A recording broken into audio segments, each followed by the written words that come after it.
Hello बच्चों, let's read this question. The question says, arrange the following in increasing order of reactivity towards nucleophile. बच्चों इस question में हमें first, second and third तीन compounds दिए हैं और हमें बताना है इनका रिएक्टिविटी का ऑर्डर टुवर्ड्स न्यूक्लियोफाइल कि अगर कोई न्यूक्लियोफाइल आता है तो सबसे ज्यादा रिएक्टिव कौन होगा। तो फर्स्ट ऑफ ऑल बात करते हैं इस क्वेश्चन के की कॉन्सेप्ट के बारे में। इस क्वेश्चन के की कॉन्सेप्ट के बारे में, और इस क्वेश्चन का की कॉन्सेप्ट क्या होगा बच्चों? Electrophilicity of carbonyl carbon. What is the key concept here? The key concept here is electrophilicity of carbonyl carbon. Basically हमें इलेक्ट्रोफिलिसिटी के बारे में पता होना चाहिए। कार्बोनाइल कार्बन जो है उसकी इलेक्ट्रोफिलिसिटी के बारे में पता होना चाहिए। इलेक्ट्रोफिलिसिटी मींस कि वो कितना ज्यादा इलेक्ट्रॉन डेफिशिएंट है।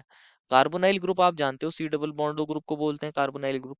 और ये इसमें अंदर क्या होता है, ऑक्सीजन ज्यादा इलेक्ट्रोनेगेटिव तो उस पर डेल्टा नेगेटिव, कार्बन ज्यादा इलेक्ट्रो पॉजिटिव नेचर का होता है तो उस पर डेल्टा पॉजिटिव, ऑक्सीजन ज्यादा इलेक्ट्रोनेगेटिव तो उस पर डेल्टा नेगेटिव, कार्बन के ऊपर इस वजह से डेल्टा पॉजिटिव चार्ज आ जाता है, तो कार्बन इलेक्ट्रो पॉजिटिव नेचर का हो जाता है। ये एक इलेक्ट्रोफिलिक सेंटर की तरह बिहेव करता है। अगर कोई NU नेगेटिव रिप्रेजेंट कर रहा है न्यूक्लियोफाइल का, तो कोई न्यूक्लियोफाइल आता है तो वो इस इलेक्ट्रोफिलिक कार्बन पर अटैक करता है।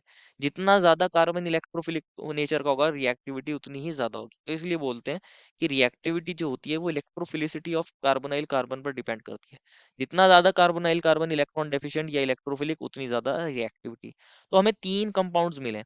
इन तीन कंपाउंड्स को रिएक्टिविटी समझने से पहले है कि हम जनरल कंपाउंड ले लेते हैं। मान लीजिए कि CH3 C double bond O और यहाँ OR ग्रुप अटैच है। अब यहाँ ऑक्सीजन क्या काम कर सकता है, ये इधर इलेक्ट्रॉन दे, ये बॉन्ड इधर मूव करे, तो यहाँ प्लस एम इफेक्ट देखने को मिल सकता है। प्लस एम इफेक्ट देखने को मिल सकता है, इसको प्लस एम इफेक्ट बोलते हैं, प्लस मेसोमेरिक इफेक्ट। तो प्लस एम इफेक्ट बोलते हैं बच्चों, जिसकी वजह से यहाँ कार्बोनाइल कार्बन पर इलेक्ट्रॉन डेंसिटी बढ़ रही है। लेकिन अगर आप यहाँ तीन कंपाउंड्स देखोगे, जितने भी हमें तीनों कंपाउंड्स दिए हैं, इनके अंदर ये वाला जो ग्रुप है, ये फर्स्ट कंपाउंड को लिखते हैं। फर्स्ट कंपाउंड जो मिला है वो CH3C डबल बॉन्ड O है, देन यहाँ O है और यहाँ CH3 है। सेकंड कंपाउंड जो दिया है बच्चों, इस बार मिला है हमें CH2CH3। सेकंड कंपाउंड में मिला है CH3 और ये C डबल बॉन्ड O है और ये O है, देन ऑक्सीजन से यहाँ CH2CH3 अटैच है। ऑक्सीजन से यहाँ CH2CH3 अटैच है। एंड थर्ड कंपाउंड अगेन बच्चों हमें ये वाला मिला है। थर्ड कंपाउंड में क्या मिला है, CH3C double bond O and then यहाँ O और CH3। फर्स्ट और थर्ड कंपाउंड सेम है।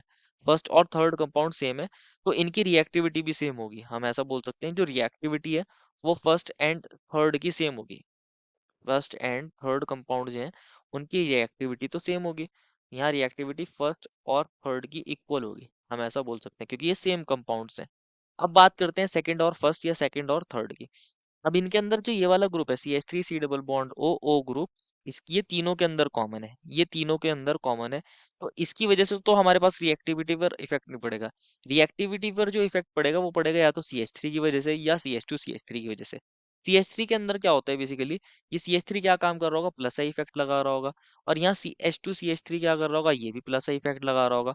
हम जानते हैं जो प्लस आई इफेक्ट होता है, अगर हम प्लस आई इफेक्ट की बात करें, तो जो CH3 ग्रुप होता है उसका प्लस आई इफेक्ट कम होता है, और CH2CH3 ग्रुप जो है बच्चों, इसका प्लस आई इफेक्ट क्या होता है, ज्यादा होता है, क्योंकि नंबर ऑफ कार्बन इंक्रीज होने की वजह से प्लस आई इफेक्ट इंक्रीज हो जाता है। तो प्लस आई इफेक्ट सबसे ज्यादा किस में लग रहा है, सेकंड में। सेकंड में प्लस आई इफेक्ट ज्यादा होने की वजह से यहाँ ऑक्सीजन पर इलेक्ट्रॉन डेंसिटी बढ़ रही होगी और ऑक्सीजन इस कार्बन पर इलेक्ट्रॉन डेंसिटी हाई कर रहा होगा।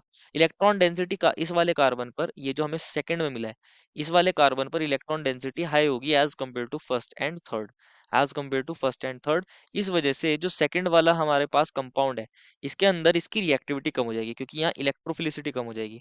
इलेक्ट्रॉन डेंसिटी हाई होने की वजह से यहाँ इलेक्ट्रॉन डेंसिटी सबसे ज्यादा होगी। इलेक्ट्रॉन डेंसिटी हाई होने की वजह से as compare to first and third, यहाँ पर क्या होगा बेसिकली, इलेक्ट्रोफिलिसिटी कम हो जाएगी। यहाँ पर इलेक्ट्रोफिलिसिटी कम हो जाएगी। और अगर इलेक्ट्रोफिलिसिटी कम हो गई तो रिएक्टिविटी भी कम हो जाएगी, रिएक्टिविटी लेस हो जाएगी। तो सेकंड जो होगा उसकी रिएक्टिविटी फर्स्ट और थर्ड से कम होगी, और फर्स्ट एंड थर्ड की रिएक्टिविटी सेम होगी, क्योंकि ये सेम कंपाउंड है। तो यही हमारा फाइनल होगा, आंसर होगा। This is the final answer. I hope you understood it well and best of luck.